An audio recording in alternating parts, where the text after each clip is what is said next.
Day, listeners, and welcome to DDM Health News Updates. Under the program, Your Health, Your Wealth. In a significant move to curb the spread of measles and rubella, the World Health Organization, popularly known as WHO, has announced that the Measles-Rubella, which is the MR vaccine, will be introduced in Anambra State by September. The WHO coordinator for Anambra, Bunus Mohammed, made this known in Oka, the state's capital, during the Mothers Wellness Summit, a collaborative initiative by Women Initiative for Greater Anambra and Healthy Living with Measles-Rubella Initiative. Represented by Ho Ibuana Guam, Mohammed emphasized the critical role of the MR vaccine in protecting children from this highly contagious disease, which can lead to severe complications, including pneumonia, brain inflammation, and even death.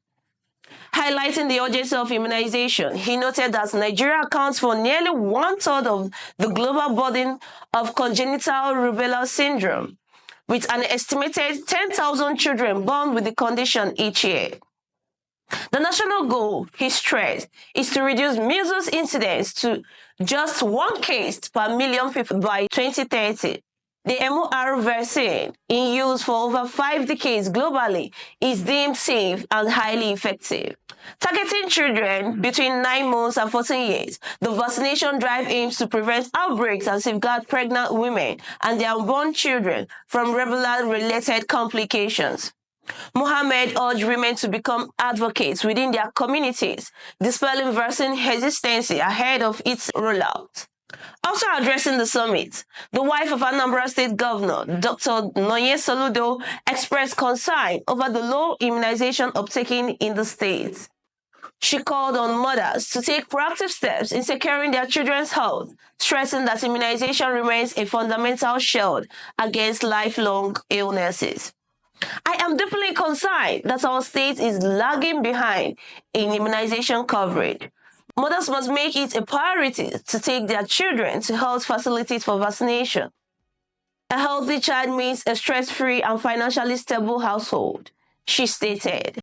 Reinforcing this call to action, the Anambra State Commissioner for Health, Dr. Afan Obidike, assured that the government would intensify community awareness campaign to educate mothers on the importance of MR vaccine. He reiterated that all immunization services remain free across state health facilities and urged residents to report any instances of exploitation by health workers. As the September rollout approaches, stakeholders continue to advocate for widespread participation, ensuring that Anambra's children receive the protection they deserve. Next, in a stark warning to both policymakers and the public, renowned health and environmental consultant Dr. Obi Anyadiegwu has linked the alarming rise to cancer, liver diseases, and congenital deformities to hazardous emissions from factories in major Nigerian cities. Speaking in Uyo, Akwa Ibom State, during a specialized workshop under the JF Unity project, Dr. Anyadiegwu highlighted the devastating impact of industrial pollution on human health and the environment. He revealed that toxic emissions from factories contaminated in waterways, infiltrating the very source of drinking and cooking water, thereby exposing millions to severe health risks. Citing a report by Punch Healthwise, he noted that a staggering 41% of public drinking water sources in Nigeria are contaminated, with pollution levels rising to 68% at the source and 70% at the point of consumption. Dr. Anyadiegwu, a chartered environmental specialist and medical doctor, further pointed out the industrial emission in cities like Port Harcourt, Kano, Aba, and Onitsha contributes significantly to the escalating cases of kidney and endocrine diseases, as well as infertility and congenital abnormalities in newborns.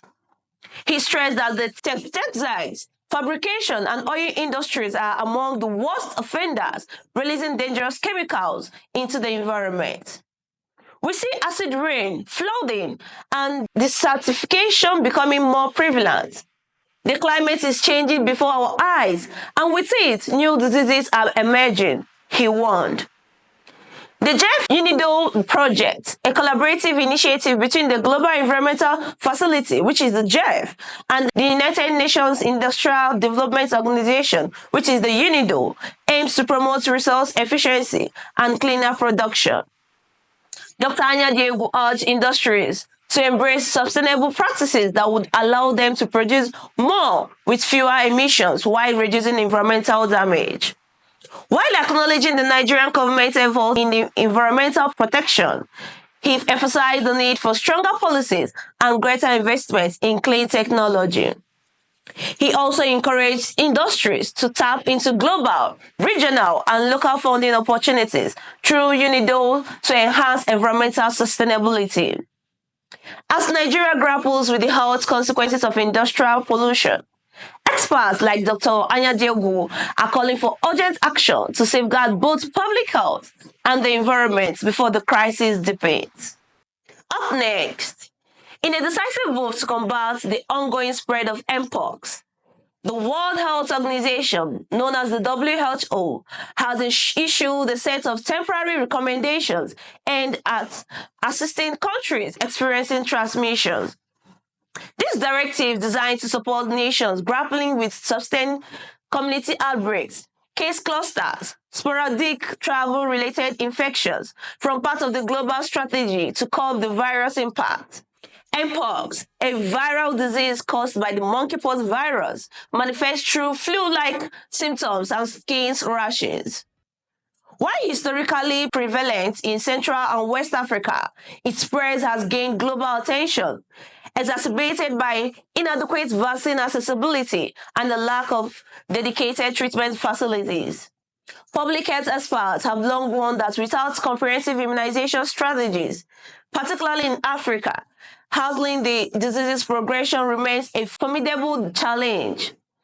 Following the third meeting of the International Health Regulations 2005 Emergency Committee on Mpox, WHO released its updated recommendations effective until August 20, 2025.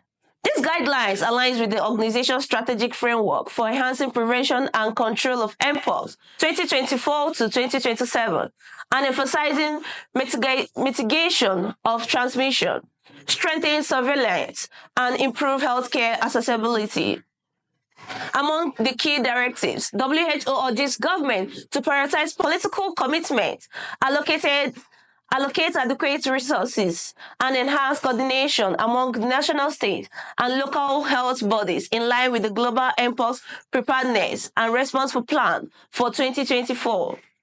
Additionally, the recommendations call for strengthening emergency response mechanisms and coordination between health partners, expanding access to affordable and reliable diagnostics, including insufficient transport of test samples, enhancing contact tracing to prevent further transmission, and also providing comprehensive patient support, including clinical, nutritional, and psychosocial care, with appropriate isolation measures where necessary.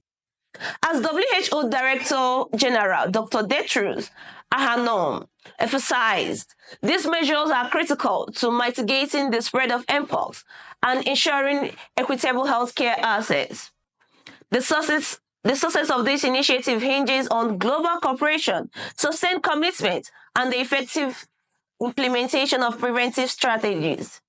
With the stake high and the risks of continued outbreak looming, countries must act swiftly to integrate these recommendations into their public health frameworks, because in the fight against infectious diseases, preparedness and swift action remain our strong defense. Well, finally, a fire outbreak has been successfully contained at a story building housing the Ego Medical Center, located off Ego Palace Way in Okuta, Lagos. Well, the Lagos State's Emergency Management Agency, which is the LASMA, confirmed that incidents the early hours detailed the swift and coordinated response that prevented further devastation. According to Dr. Olufemi Oke, Permanent Secretary of LASMA, the agency promptly activated the state's emergency response plan upon receiving distress calls via its 767 and 112 emergency toll-free, at 6:29 p.m. on Friday. Within minutes, response teams were deployed from Oshodi, arriving at the scene by 6:50 p.m. Preliminary investigations revealed that the inferno was triggered by a power surge, which led to an electrical spark upon the restoration of public power supply. Thankfully, no lives were lost and no injuries were recorded. The fire was contained through the collaborative efforts of multiple emergency response teams, preventing it from spreading to nearby structures. However, as of the time of the report, fighting operations were still ongoing. Among the emergency responders on the ground were 1. The Last Mile Eagle Response Team and Fire Units. 2. The Lagos State Fire and Rescue Service. 3. The Lagos Neighborhood and Security Corps. And lastly, the Nigeria Police Force. Well, the responses and recovery operations remain in progress, and authorities have urged residents to remain vigilant against electrical hazards, particularly in the wake of power fluctuations. Well, listeners, here we come to the end of today's news. We will continue to monitor the situation and bring you the updates as they unfold. So please, don't forget to stay tuned for more details. Until next time, don't forget to like, share, comment, and subscribe to our YouTube channel, Diaspora Digital Media. I'm reporting from Diaspora Digital Media Broadcasting Station. Until next time, I am Nenyo Michaeline Ezinne. Bye for now.